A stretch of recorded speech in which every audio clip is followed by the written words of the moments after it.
Good afternoon, ma'am, and to all my classmates. I am the reporter about the 9 instructional events and corresponding cognitive processes. Introduction. Gagny proposes a hierarchy of educational processes for cognitive capabilities based on complexity. We have stimulus recognition, response production, procedure following, use of language, discrimination, idea development, rule application, and last, problem solving. The hierarchy principal purpose is to define criteria that must support learning at each level. The work plan of a learning task is to identify. Learning hierarchies serve as a foundation for teaching execution. Then, sabi ni Gagne, the 9 events of instruction establish a framework or set of recommendation for preparing and delivering instructional information. Before actually executing the 9 events, instructional goals and learning objectives should be developed. These objectives must then be classified into one of the 5 learning outcome domains. Each target must be defined in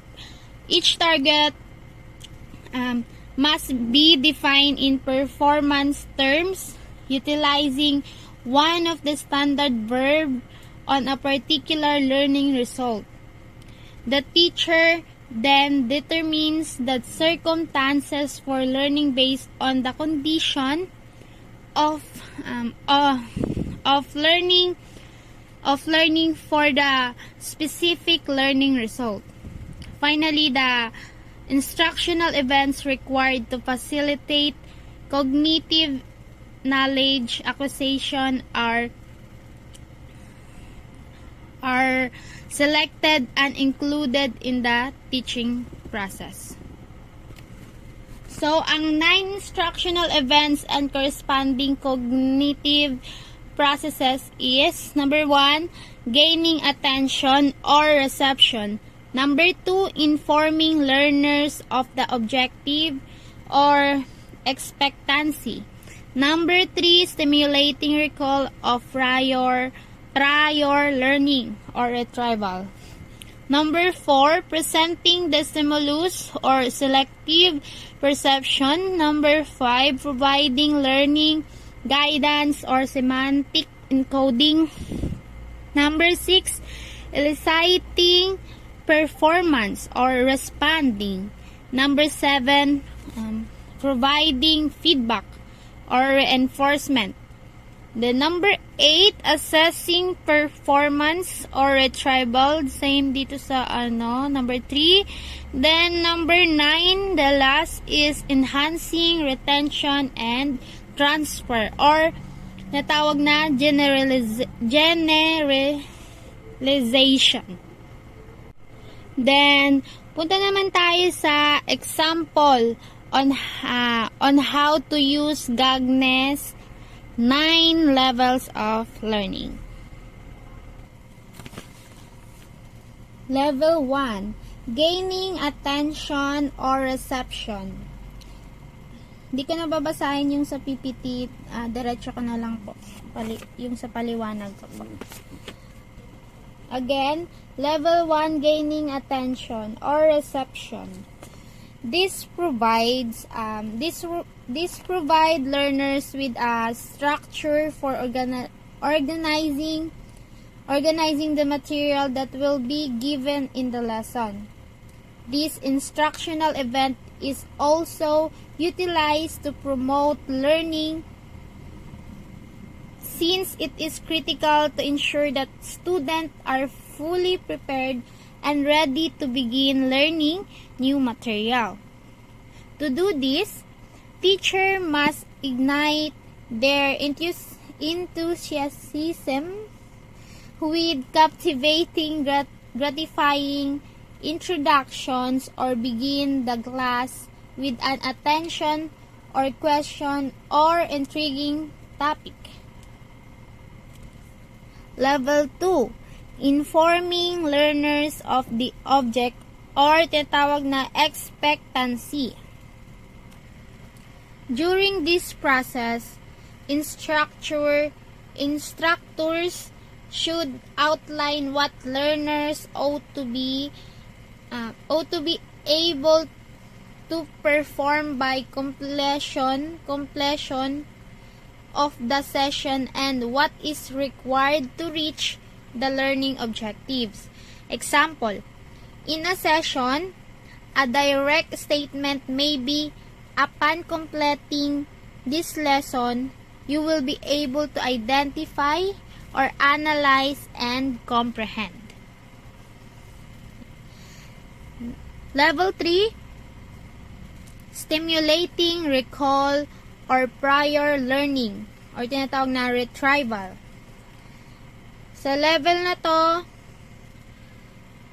kailangan yung mga bagong lesson ay related siya sa mga situation that the learners are familiar with. For example, acquainting new content with existing knowledge and personal experience, and encouraging the learners to think regarding what they already know and can help the learning process. Then the level 4 is presenting the stimulus or tinatawag na selective perception. Sa level na ito naman yung crucial points of the lesson na kailangan ma-present. It should be presented utilizing a variety of strategies, and the format should be varied to hold the learners' attention and promote comprehension of the information. Keep in mind, guys, that the material should be organized in a meaningful way and that it should be taught and illustrated utilizing a range of mediums. Level 5, providing learning guidance or semantic encoding. This level entails demonstrating what action constitute a correct performance, as well as demonstrated such as the use of example, guides, visualization, and memorizing to assist learning in carrying information for long-term storage, or to put it another way, making the stimulus as meaningful as possible. For example, assist learners in seeing what to do as well as what not to do. Ulitin ko, assist learners in seeing what to do as well as what not to do. It presents lesson in a step-by-step progression from simple to complex as the learning continues, using outline learning tools to assist learners in understanding, reinforcing, and mastering the information. Level 6, eliciting performance or tinatawag na responding. Itong level na to, kailangan yung mga learners ay collaborate in the discussion and questioning to assess what they have learned in the lesson. Learners engaged should utilize understanding and retention of the lesson. Example, it contains the following strategies such as recall, remember, and reinforcing what they have already learned. The action now turns to learners. Yun po. Then level 7 is providing feedback or reinforcement. Dito naman, while monitoring each student undertaking the process, individual and instantaneous feedback and guidance may be offered, and any question can be answered. Also, input from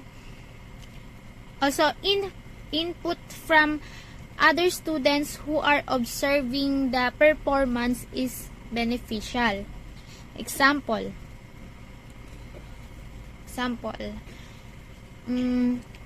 once of the student responds to the question, the instructor should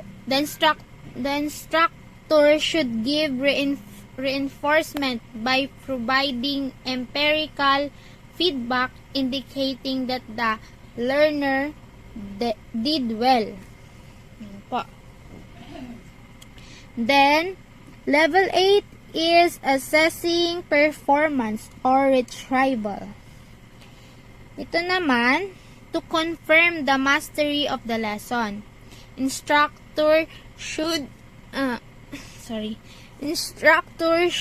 provide yung mga quizzes or other tasks that could help to assess learners' performance.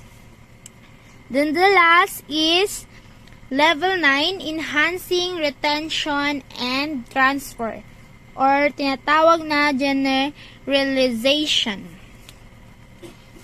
Sa level na to, yung teacher or yung instructor should assist student in remembering supplementary information by giving them chances to integrate instructional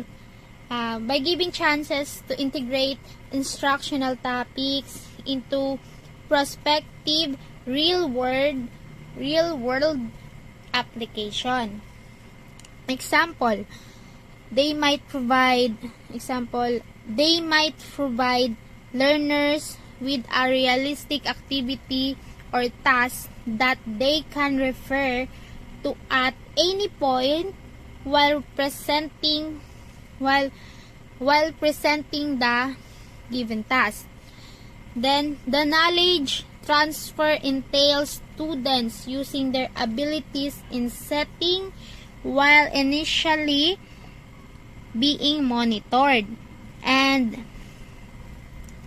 then allowed to evaluate and deepen new information that is ready for further application. Yun lang po. Salamat.